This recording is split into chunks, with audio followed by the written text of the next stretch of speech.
Good evening, Kale. The news coming in just within the last hour. Let's break it down for you. Shuttle Discovery is expected to go up tomorrow at 2:38 in the afternoon. What a July 4th it could be out here. Really the ultimate fireworks on Independence Day. Tonight, the decision came after a very difficult day of work. In fact, workers had to actually push this fence down so firefighters could have access to it. Unfortunately, it didn't work anyway because a valve underneath the ground was shut off by somebody. Good evening, Laverne. This is a complicated breaking news situation, so we're going to break it down for you. First, there are two different crime scenes tonight. First one is right here on the corner of Nome and South Street. A man found dead in a car just down the street here. This just happened a couple of hours ago, and this neighborhood just in shock tonight that a man was shot by deputies. Right now, the headline of the night is there is a murder case being investigated right now at this hour by Orange County deputies. Good evening, Laverne. It is a race against time for search and rescue teams to try to find people who are buried in the rubble here in Biloxi. Good evening tonight from New Orleans, where the reconstruction, as you can see, is still just beginning. Here I am, and here's the frost cloth right here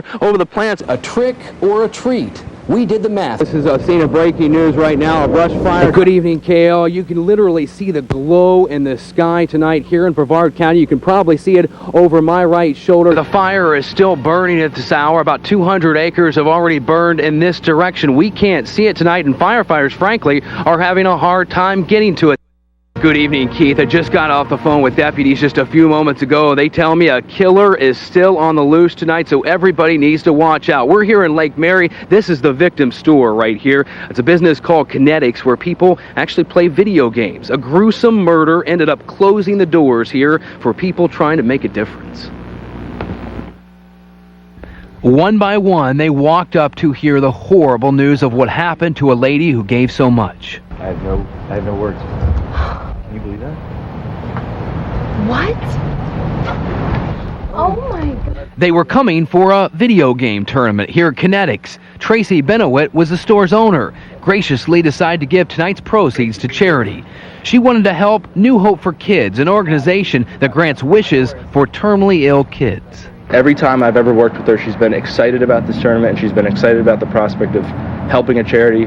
So, I mean, she was, in the time that I've known her, I've only known her for a few weeks, just happy all the time about helping out. 15 hours before the event, 1:30 in the morning, she was just getting home in Oviedo on Willingham Road with her boyfriend and son when deputies believe her ex-boyfriend, Darren Bridgman, jumped out of the bushes, ambushed them, started shooting.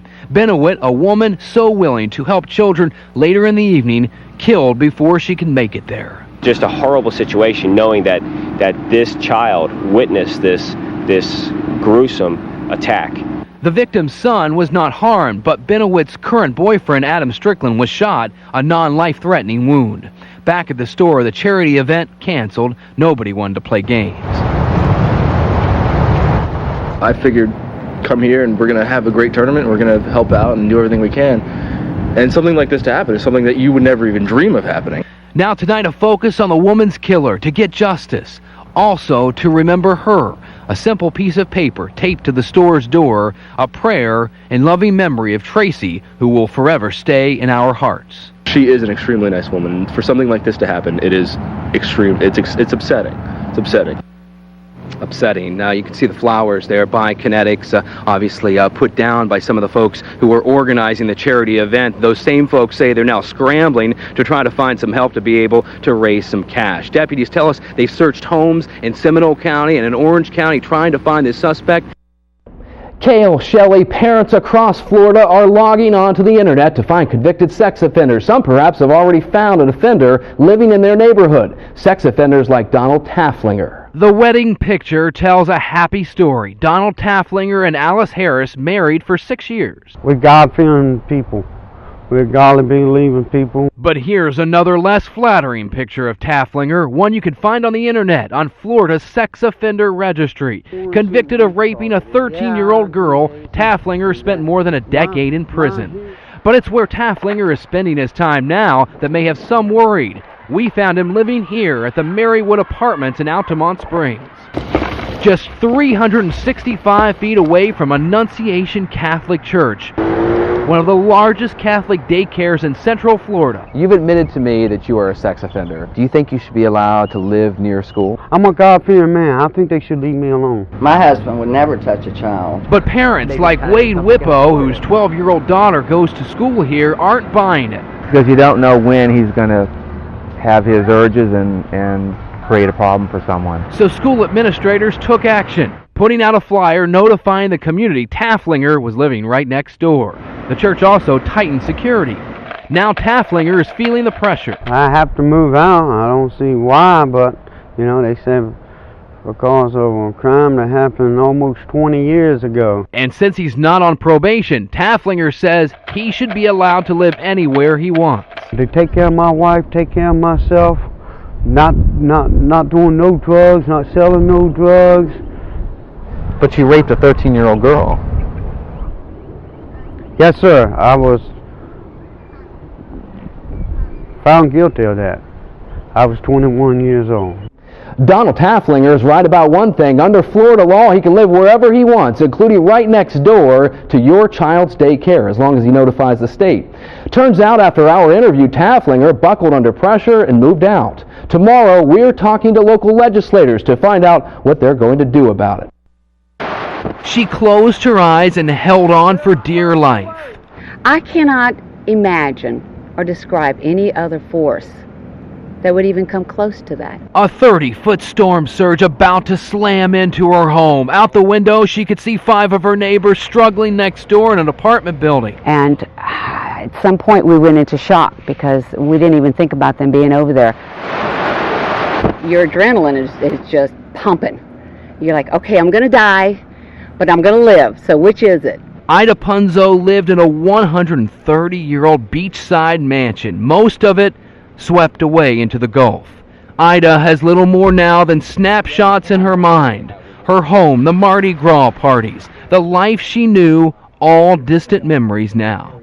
I first met Ida just days after Katrina took all she had ever known. It was unbelievable to crawl in bed with death and be able to get out of bed and survive. Now, a little more than 3 months later... Oh, that was fun. Let's do another one. Let's take a tree down. She smiles. After all, she has a second chance, a second life. She's tough. Got it. Hardened by homelessness. You know, for a woman with a lot of pride, that's a big pill to swallow. And I'm still choking on it.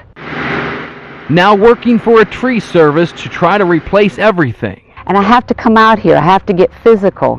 I can't just sit on my thumbs anymore. That's not me. I'm a doer. And I'm tired of sitting for the last 2 months. I'm ready to move forward.